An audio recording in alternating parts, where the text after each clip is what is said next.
would be up waiting for you if you had to leave.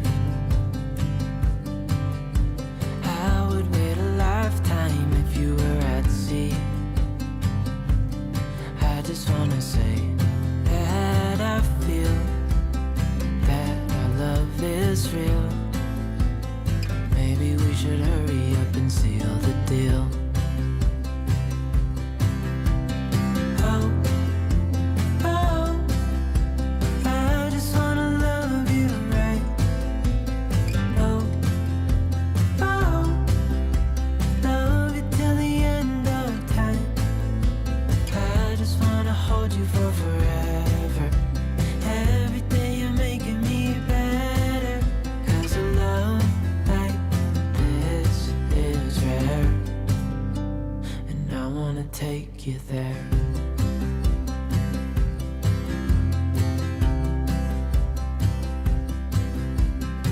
I would give it all away to do it all again.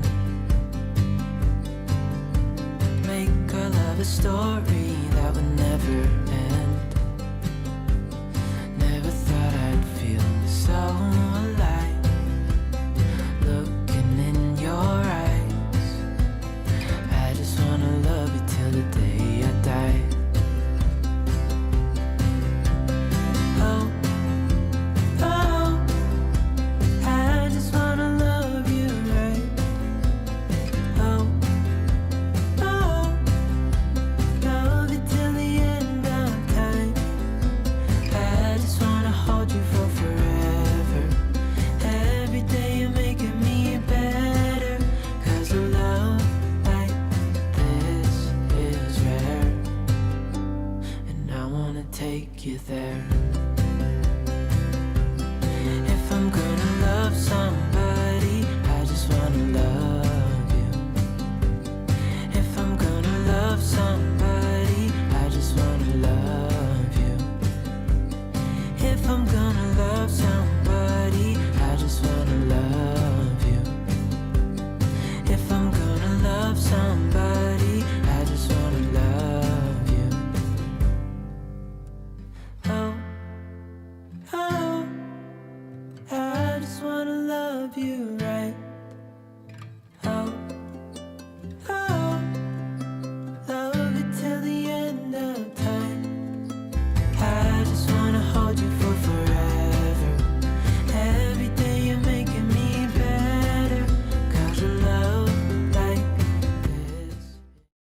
Hi, everyone. Happy Tuesday. Oops, let me Where go does the here. week go? Oh, Sorry. the deck guy's all over the place. We're starting out like crazy. Oh yeah, and I'm Mike's tonight. Oh, and he's Mike tonight. Oh, boy. This is going to be super exciting. Who knew? Who knew? Mary, you're roasting and toasting in SoCal. We had smoke roll in yesterday, kind of from out of nowhere, but it was supposed to be like 100 today. And because of the smoke cover, it didn't really get that hot. So I'm like, what's the pros and cons, right? I'm sad about the smoke, but it's nice that it's not 100. So there we go. I don't remember who said it, but thank you for my outfit. I wore yellow and blue because it seems very artistic for my guest tonight. My guest was going to be here. I had wine and everything, but we had some COVID issues, not issues, but concerns, wanting to make sure that we're being cautious, given that things are ramping back up. So yeah, so we were going to be in my living room because my guest is here in Ashland, but instead we're playing it safe, and I'm toasting her from afar. And the tech guy gets to be mic'd, so there you go. I'm so excited. I'm broadcasting from my dining room, actually. This is my dining room, but our fireplace connects to our living room. I don't know if you can see that. The red glow that you see on the carpet. Point to it. Can you point? Let's see. Can I point? Oh, no, I can't point. Don't even make me do that. That is from the forest fire. That's what the sun looks like coming in our window right now. And that's also, you really can't see it from here, but that's a Star Wars rug. So Anna Louise, I know you'll be excited for that. I am super excited for my guest tonight, but I want to hear how everyone's doing. First, you're all hot, I hear. Yay for Star Wars rug. I know, right? Anna Louise, I knew you would be excited about that. And it's always so fun to have all of you back on. Really? Oh, he had to do it. He had to do it. Yeah, and in Oregon, you actually do usually need a fireplace, not during wildfire season, unfortunately, but during winter, we use the fireplace a lot. Kelly, I'm so glad you're doing well. It's hot in Texas. I'm sure it's hot in Texas. I know. It's just hot everywhere. And we were talking about the fact that there's like, that it's wildfire season because that's what the sun looks like now. It's the other I know way. it's the other way. Sorry, I don't know. I can't do it. It does make for a pretty sun, Taylin. I agree, but that it's also sad. I know it's no good. Well, thanks. These earrings I found. Where did I find them? I feel like I found them at my favorite shop in Ashland, Paddington Station. Probably, it's true. Judy Smoke in Washington, Mount May. Yes, I know. It's so sad. Usually when I look out our dining room here, I can see all of the East Hills that I talk about. They're technically not east, but they're sort of to the east. I'm directionally challenged in Ashland, like Mount A is actually that way. Anyway, it doesn't matter. Usually I can see the beautiful sepia-toned golden hills that that I talk about in the series, but they're basically gone tonight too. That's the worst. It's no good. Smoke all the way to Oklahoma City. Wow. And Kansas too, Julia. Yeah. Well, Oregon has the notoriety of having the biggest wildfire in the Northern Hemisphere right now. We have the Bootleg Fire, which is east of us. It's actually east of Klamath Falls, so probably about like 100 miles from here. And I believe at last count, it was at like 400,000 acres, which is just impossible to even imagine. So yes. Anyway, on that not so positive note, let's switch gears to more positive things, which is art, all beautiful things. I don't know if you saw the post that I shared today about my guest and how I met her, but I'm so excited to have Jennifer Ann on tonight. She is an artist living here in Ashland as well.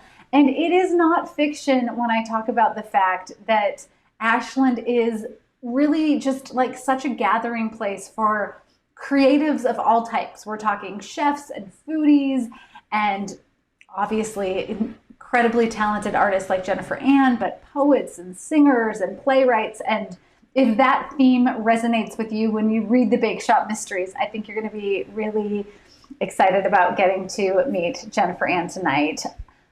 If you are new and you haven't seen these posts because of the way the algorithms work, or if you've been enjoying a beautiful vacation or summer or whatever, I will tell you that Jennifer Ann and I have been working on, well, I haven't really been working. I just downloaded like my ideas and she has been working on creating a map of Jules Ashland, which we want your input and help on tonight. And you all who are here on the live are going to get a first exclusive sneak peek of what it looks like.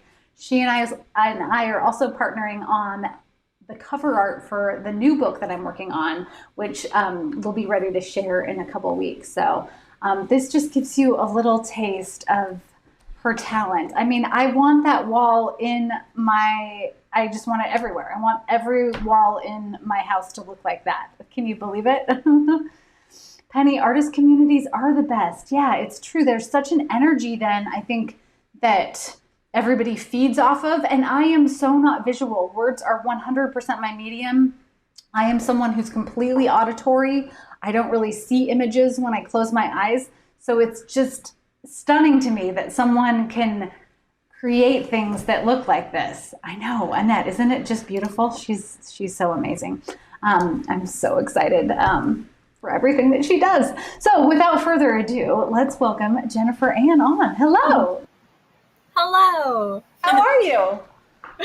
So well. Thank you. Thank you so much for having me.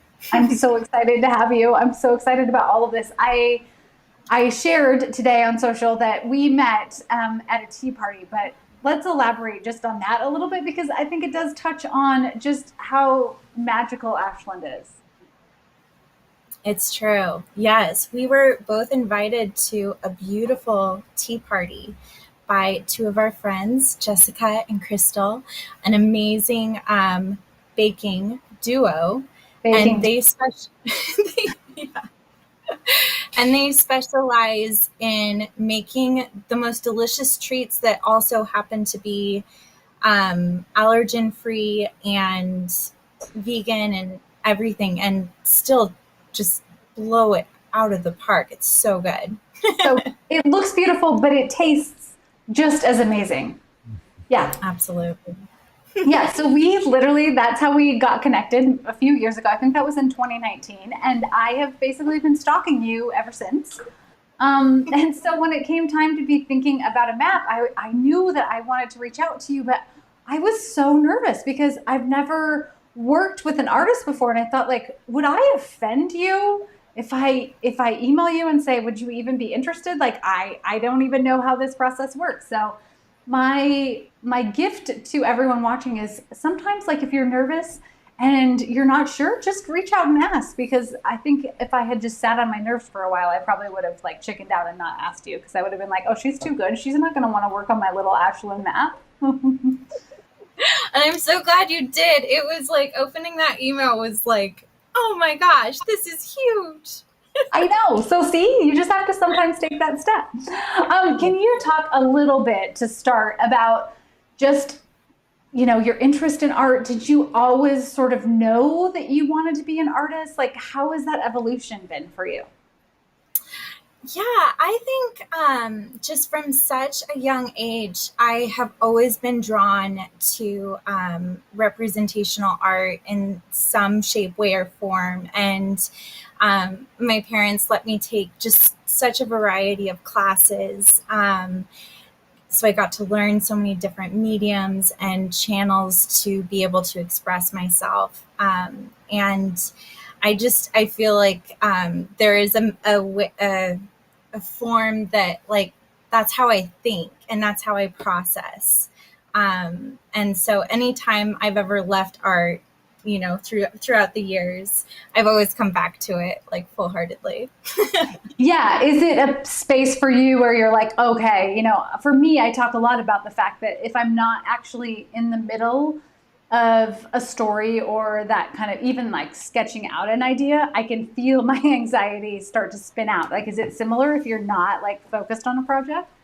Yeah, I think at the beginning of 2020, I was kind of in between projects and kind of just set some personal projects. And I wanted to start doing sketches of women every Wednesday and start to paint different Instagram pictures that I really loved and like just found beauty in. I just was like, oh, I'll do one a week of those. And so I think that pushing myself to get back into it, I mean, it's a form of self-care for me. And when I'm not in that space, everything else suffers.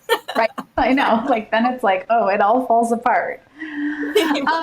So talk about that a little bit. Like, how do you start a project? Do you have to like set a mood? Do you have like a specific ritual, or is it just like an idea comes to you and you roll with it? I really love setting the mood to get started. And, for the project with you, it's like to fill all the other senses and to have something inspiring that I'm listening to. And maybe there's a candle or a fragrance that's lit, to really like implore all my senses to get involved. And once those elements are started, it's so easy to just like be there. If there was any resistance before then, when I set that ritual in the beginning, like, I'm here for it. You were just like in that space. Yes. So now, this is a question I ask a lot of my writer friends, but I'm curious from an artist perspective. I can't really go to a coffee shop and not write in earnest. Like, I can go to a coffee shop and observe and get ideas and everything like that. When you're writing, do you need to be like or when you're creating, do you need to be in a specific space, or do you actually like, I'm going to go out to the plaza and really take a look at space? Like, how do you approach art from that perspective? I like to dabble in both. I think that those setups that, plein air painting that people do, I've always admired that a lot and done it on much smaller scales. But I do feel a little bit tied down to like the studio, so to speak, because I do like to work across so many different mediums. It's really nice to be able to be like, oh, I want my soldering iron for this. Like all of a sudden that I had no idea. I need it. I need a soldering iron, right? Yeah. Okay, but then this is the problem. The mystery writer in me is like, oh, how could you kill someone with that soldering iron? Many tools around, yes. Many tools around. Okay, good to know. But then in terms of a project, like once you've started, are you just like fully immersed? Do you take breaks? Do you set like timelines and goals, or is it more fluid?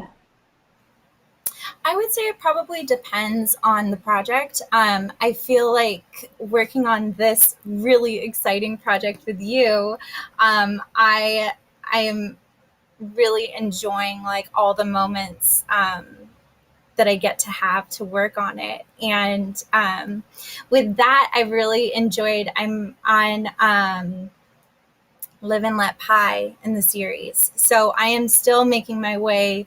But it's so hard because like I want to know everything, but then also it's like no, but this is a precious moment within within this book, so I can't rush it. So I'm kind of fluctuating between imbibing the mystery as well as creating the map. I love that so much.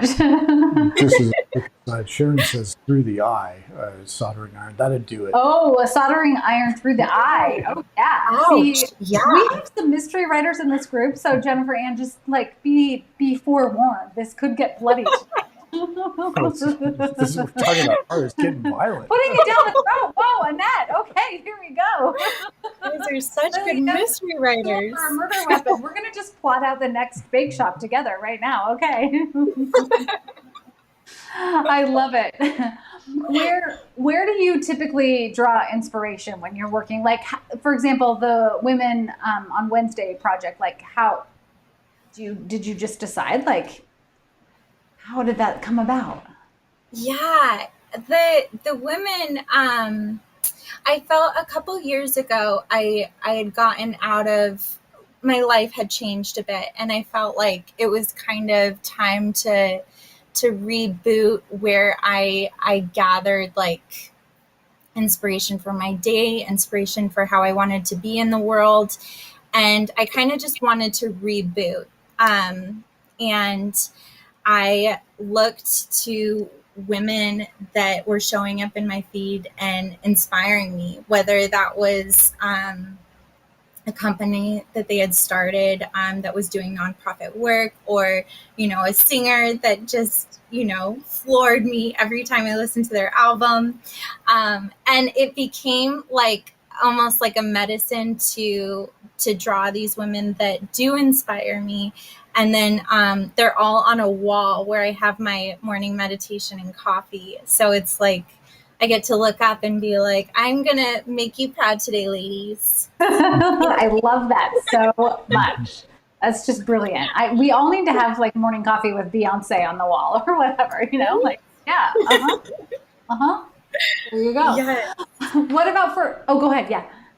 Well, the women felt like a unique project for me, a little bit outside of my normal realm. But I would say that outside of that, the inspiration that is guiding my art a lot is through stories and myths and legends. And I just feel like there's so many times when I'm reading something that like I see it. And Ellie, you're such a fantastic writer, and you're so descriptive with everything that I just feel like not only am I in Ashland, in Jules Ashland, but it's like it's making me love it even more, and all of the senses that you're bringing alive with your words. It's like wanting to capture that. Yeah, which is, I think, like why I'm always in awe. We'll just gush over each other. But, for me, it's the same thing. It's like this idea of how do you take something that's just described in words and then bring it to life in this beautiful art form? Like, that's fascinating to me. Which actually is a good segue to what I wanted to talk about next, which is the idea of a sense of place. Because I think one thing that has really drawn me to your art to begin with is that it always feels like if I look at a piece, I go, oh, okay, that's something that Jennifer Ann has done. And I know that you've traveled. So if we can, let's look at some of the pictures of your travels, and maybe you can talk a little bit about the experience of like going to someplace like Egypt and then what you bring back from that. Yeah. Oh, I love Egypt. Oh my gosh. I'm looking to go back there later this year, so cross your fingers for me. But I feel like places are can be so potent, and they can be the holders and the keepers of myths and legends and stories. And I think that it's really palpable and powerful when you're able to visit a location that you have a myth that you're kind of leaning on in terms of its background. And I think that a place holds so much to it. Going back to the senses, and to be able to take that all in and imbibe the place really, and be able to share some of its stories seen through your eyes has been such a gift for me to be able to pursue through this channel of creativity, and one that I treat with so much respect. I'm so honored.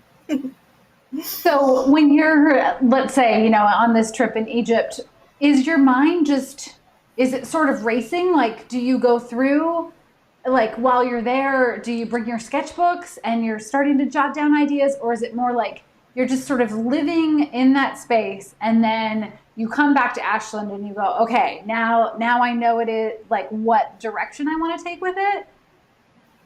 Yeah, I probably a little bit of everything. Uh-huh. And there's some temples that you wouldn't want to have photography in, and so it's not allowed. And in that case, I'm drawing all the stars I can Yeah. take down and sketch out. And the person that led our tour was went to school in Alexandria, and then I had gone with a group that was based out of Virginia Beach, and so they're both telling us stories and things that are written on the walls and describing the myths behind them. And I think that when I came back, I was just so full of all of this imagery that they had described through the trials and tribulations that like these legends from thousands and thousands of years ago had embodied through the storyline. And just my mind's just going on like how to put that onto the page and do it justice. Right. Yeah. Yeah. I know for me, like from the writing perspective, I always have a notebook with me because I feel like anywhere I go, something might trigger an idea that I don't want to forget, but that a lot of times then I need like a little space to sort of process it. But I can imagine that if you're representing something from a visual perspective, that then it might be nice to be there. I think Annette was asking the same question. Then do you draw when you return home? Like, yeah, that trying to break down how your brain processes it is fascinating. Yeah, I would say it's a little bit of both. And like sometimes it's almost like you digest it a little. Like the time that I could take down a sketch and have the story behind it written out alongside it. And then when I get home, there's just like something that clicks and like I see it differently. And that's the way that it has to be portrayed.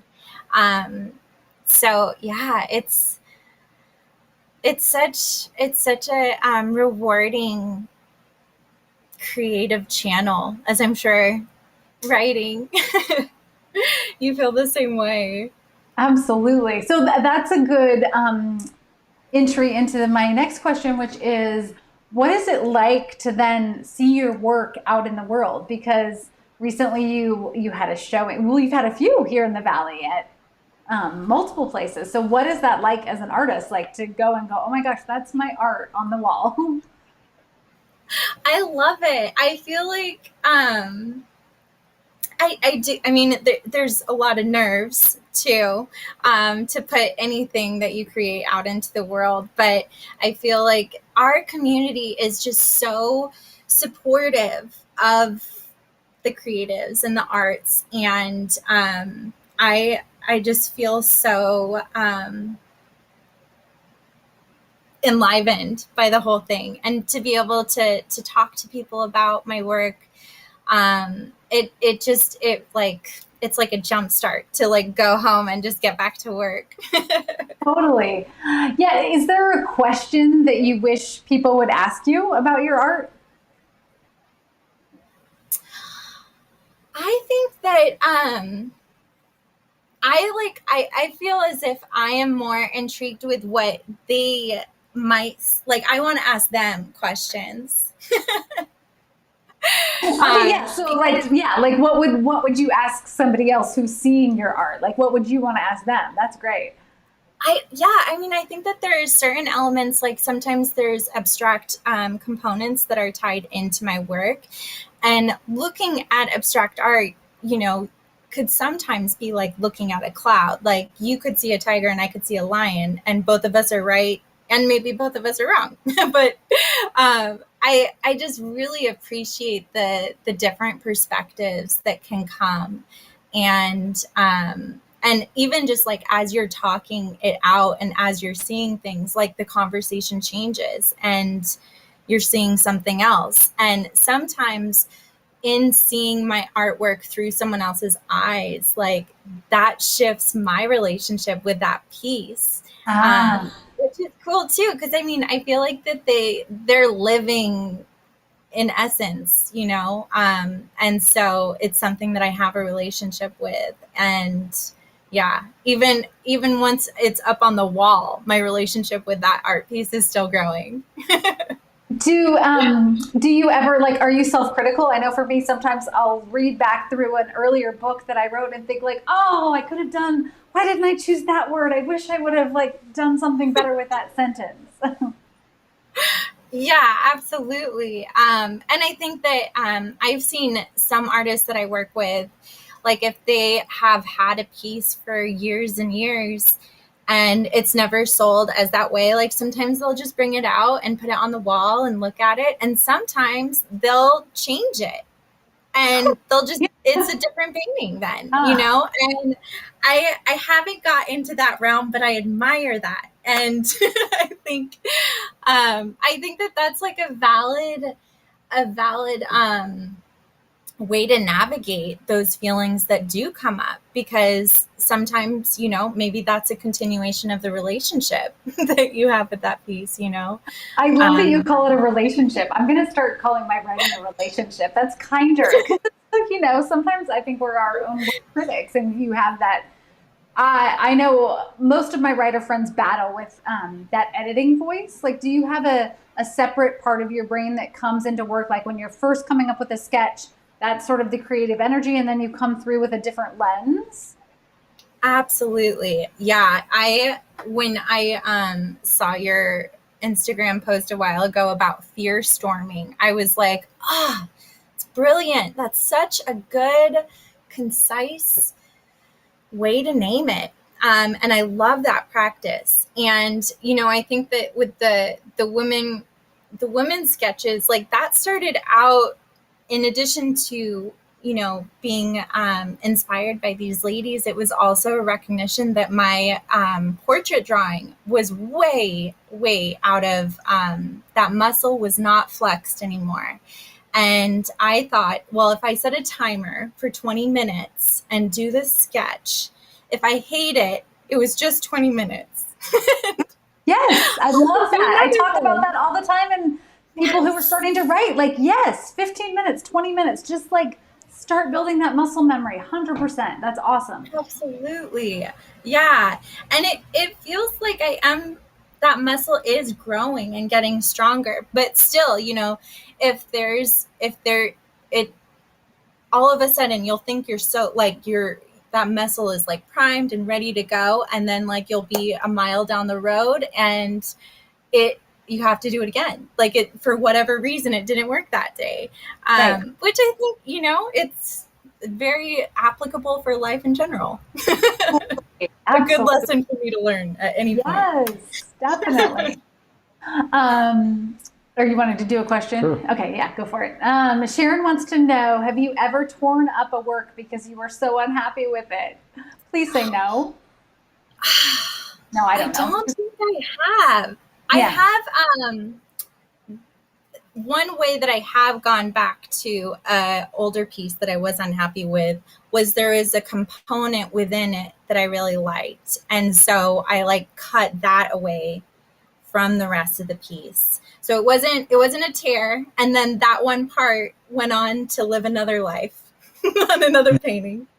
Yeah. I would say I can relate in that I have never shredded a manuscript. I have lots of books that started and went nowhere, but I've always sort of held on to them. They're just in a closet. And sometimes I've taken little nuggets of that and worked it into something new. So I think there's something to that.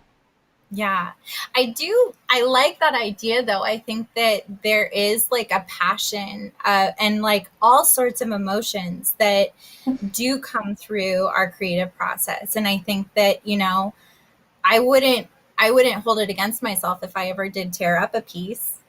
Like, maybe that, yeah. Because maybe that's priming myself for the piece that wants to be created, Yeah. Yeah. I love that. That's so good. This is related.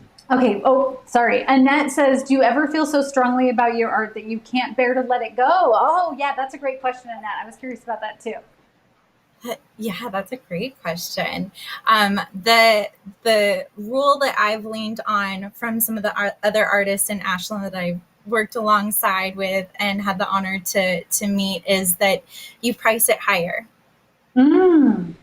And Okay. if you price it like ridiculously high and like it would be crazy if anyone bought it and then someone does buy it, like that's just the fates, telling you like you can love this piece from afar. It was meant to go. Yeah, totally. And Helen wants to know if you have any showings anytime soon. I currently have some like cards and G-clays and prints at Golden Grove Collective, which is here in Ashland. And I do have small things as well on my website, but I am looking for the next venue. I had a really strong start to the end of spring into summer showing, which I'm really grateful for. And so looking for the next place to show. I love it.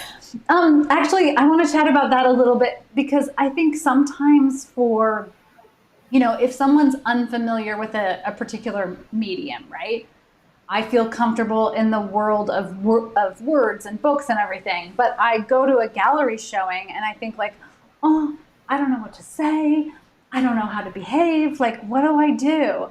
Can you talk about that a little bit? Because I think sometimes there might be people really interested in art, but maybe they feel intimidated by it or, intimidated by doing something like I did where I'm going to just reach out to the artist and go, hey, do you want to maybe do a map together? And then, Absolutely. Yeah, I would say if you're interested in going to exhibits, go. Like, I think that if there is something inside of you that's wanting to absorb that and take that in, I think that it is so good to listen to. And I, before moving to Ashland, I lived in the Bay Area for a good bit. And, exhibition openings can be kind of overwhelming. There can be a lot of people, and which could be fun depending on what your comfort level is. And, but if you are And that could also be a great opportunity to speak to the artist if you wanted to, because they'll often be there at exhibition openings. And one of the things in the Bay Area that would happen, at least in Oakland, is that the morning after First Friday, the galleries would open their normal time, and everyone that hadn't wanted to go out with all the crowds would go and take in the art that next morning when it was chill. And, you could take your time walking through. So I would say it kind of depends on like what you're feeling. And maybe it's like a month by month experience, but, yeah, I think that we have so many opportunities to be indulging in taking in beauty, taking in new things, new cultures, new everything, that there's just so much to explore. Why not? Absolutely. Yeah, I love that. All right, let's segue and give everyone a little early teaser. This is just for you, everyone who's on the live. We're going to show you what we've been collaborating on. And I feel weird saying collaborating because literally I've done nothing. We've met for coffee and I've said like, yeah, I mean, but let's be real. Like my hand is not part of this at all. It's me. You're guiding. You're the guiding light. That's right. And all your words. So many of you have been asking for many years if I could do a map of Ashland, and it's finally happening. We're getting very close. And in this process, it was so fun to be able to take everything that lives in my brain, because we both also live in Ashland, but my version of Ashland is slightly different than the real Ashland. It's based on real places, but I've taken them and kind of tweaked them into fiction. So one piece of input that I would love from all of you, my Bakeshop crew, is what do we call the map? Jennifer, Ann, and I have been talking about it because is it Ashland? Is it Tort's Ashland? Is it Bakeshop? I'm stuck. I need ideas on that. But anyway, it was so fun to be able to just sort of let you go loose with the whole idea. And then over the last few months, weeks, Jennifer Ann has been sending me little teasers, so I can't wait to share some of them with you. Okay, come on. Two separate. Yeah, these are two separate, right? So on the one hand, we have the Shakespeare banners that I talk about in the book all the time. And then this is her sketch of Tort. It's so adorable. I love just the level of detail that you brought into it. Where do you even start with that? Because the bake shop that is where I imagine Tort to be does not actually look like this. This is what Tort looks like. Yeah, well, I really have loved diving into this project, and I think Tort was the first thing I drew and painted, and the awning that's along the top is actually from a tracing of one of the covers that dips into all of the books in the big shop. I know, it's so cute. But then even on the inside, we have the chalkboard menu and the roses and flowers you might see, like all those little sweet details. I love it. Stephanie says it's what I had in my imagination, right? Me too. I love it so much. Okay, Bakeshop Village. Sharon, that's a good idea. The Bakeshop Village. Beth, this is how you pictured Tort too. I know. Isn't Jennifer Ann a genius? Yes. And Sharon says the banners are real. They are there every year. That's true. They haven't been here lately because we haven't had OSF, but they'll be back. They'll definitely be back. Okay, and then the next one that I want to show you, and this is where you have taken my words and then taken it to the next level. We're going to get a glimpse of her rendition of Richard Lord's dreaded Merry Windsor Inn, which is also not real. There is no Merry Windsor on the plaza. Where I imagine the Merry Windsor to be is actually City Hall. But the horrible touches that you added to this are just the absolute best. The satellite dish, yes. So good. Yeah, with And this one, we were trying to reel it in. We weren't sure how ugly we should, I know. how our personal feelings about it would come into play. And she actually emailed me and was like, what do you think if like the R is sort of broken and hanging down at the end of the Mary Windsor? I was like, oh my gosh, that's brilliant. So I just turned in book 15, and that is now in book 15 thanks to you. There you have it. Yes, the broken blinds. And also Jennifer Ann had sent me ideas about like which of the stone foundations to use. And then we both collectively were like, oh, well, what if they just don't even match up? They're both just wrong. Like, it's so perfect. The fallen R says it all, doesn't it, Marty? I know, right? And then the microwave, can you talk about that? Like, I know that Yeah. Jules has talked about Costco muffins, but the microwave is even better. Right. Yeah. Well, I used to work in a restaurant that had a kitchen window, so you could show off like what the chef and team were preparing in the back. And I thought, well, what would be happening in the Mary Windsor? And you're probably going to just see the microwave and the fridge.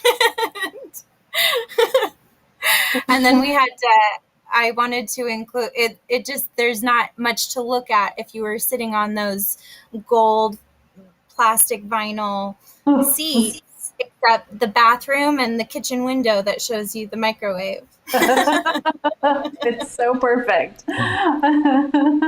Yes, Patty, the blinds are subtle, but you're so right. Like they'd be all wonky and broken, and the banquettes are the worst with that. Like that's like 1970s, but not like cool new modern 1970s. Like mid-century modern is back. That's just like old, ugly, dirty vinyl, right? Okay, and then the last one that I want to show you is her sketch of the Lizzie, as it is referred to here in Ashland, the Elizabethan, which is where we would find Lance all the time. This is just perfect because I think, again, this really captures like the spirit of OSF and the vibe of the sweetness. Lenny's saying the tacky boots, you can almost smell the old rugs. Yes, it's so true.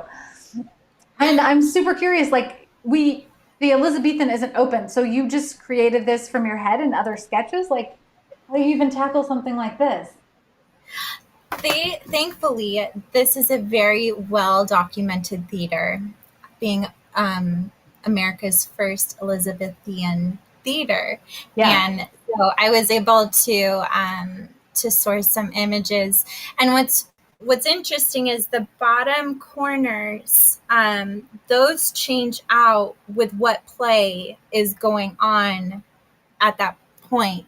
And so I just made them match like the basic, the basic structure.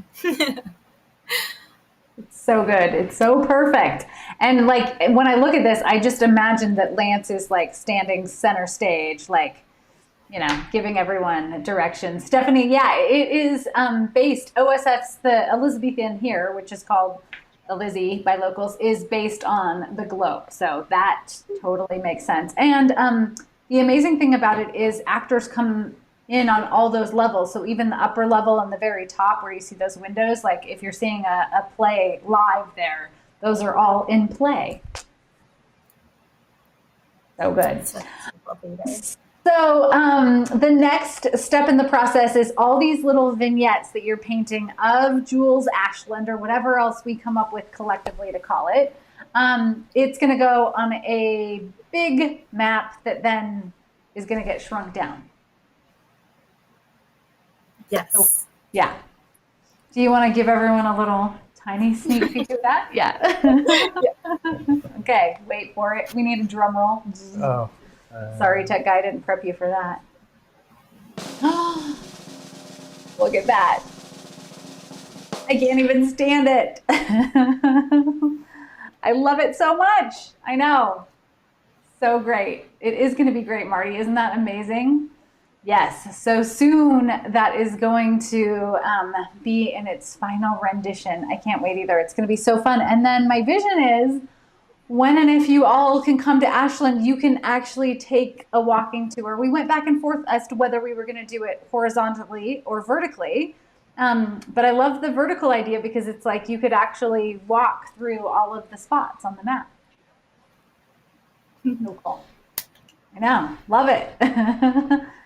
So fun. Okay, as we wind down our time, I don't know where these go. Everything goes by so fast. I know it's perfect. It's perfect. Everybody agrees. You've just knocked it out of the park. It's amazing. Thank you. Talk a little bit about some of the other things that you have in the works, your other projects, what's coming next. I think we have some photos to share of some of your other art. Wow. Yes. So I've been doing a series based on Atlantis since just prior to moving to Ashland about 5 years ago. And just kind of reading old books and legends and following the thread of where all of these stories go, which eventually ended up leading me to Egypt. And I currently, these past couple of years, I've also been helping an archaeologist who's based out of Italy right now, and she is doing a documentary series on Atlantis. And she actually, a few years ago, she came out with a documentary about Egypt called The Pyramid Code that was on Netflix for a while. So I'm really looking forward to that documentary coming out, as well as continuing to follow all of the myths and legends of ancient civilizations. I love getting lost in a good story. Yeah. And in terms of this documentary, like you're doing all of the art for the film project too, which is so fascinating. Yes. Yeah. I wasn't able to give you a sneak preview of those yet, but I painted old statues from the Minoan culture and all sorts of very, very old frescoes. And she's going to be animating them to bring them really to life, which I am so excited to see this documentary when it comes out. We will have a viewing party, right, everyone? We'll have a viewing party when it comes out, and maybe you'll come back on as a guest, and we'll get to watch it together. I'm so intrigued by that entire process. It's amazing. And then tell everybody where they can find you. At the end of the live, once the tech guy finishes, he will put up links too, but for everybody who's here. I have a portfolio on my website at www.itsjenniferann.com. And you can also find me on Instagram and Facebook under that profile name that's listed. And lots of sneak peeks of what I'm working on and the fantastic projects that I'm so excited to be working with Ellie on. And yeah, hope to see you there. Totally. Yeah. Go follow her. You're going to just be amazed at all of her incredible work, not just this, but so great.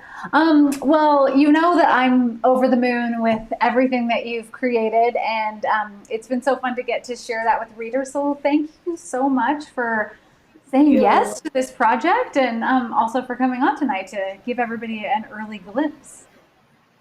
Thank you so much. And thank you, everyone. Thank you for your kind words. Good night. Bye. Can you believe it? It's happening. It's really happening. A map of Ashland, and then the new cover sketch is maybe even more spectacular. So I'm going to be able to share that final cover with you soon, hopefully within the next few weeks, months or so, and month or so. And I also have a question about that that I'm going to want your input on. It's so fun to have like a collective collaboration, not only with Jennifer Ann, but with all of you. So Thanks for being part of it. Next week, we're going to do some summertime reads and drinks because, believe it or not, I can't believe it. Summer's already winding down. I feel like it just started. If you have awesome recommendations for a summer read that you've been loving or a summer drink. Do I get to add to it? Oh, the tech guy wants to know. Yeah, you can. Yeah, I'll allow it. Yeah, cool. Yeah. Do we want to hear some of the tech guy's reads? Yeah, I think we were okay with that. Anyway, shoot them my way. I'll be super curious to share that. Bring them next week is what I should say. And then we can have we can build our end of summer TBR stack together. On the 17th, I'm going to be sharing writer tips and advice. So if you are thinking about writing, bring your questions that night. I'll be answering everything I can until I can't talk anymore. You know how that goes. And then on August 21st or 24th, 24th, we're going to have a release party for the 4th book in the Sloane Krause Mysteries, Without a Brew.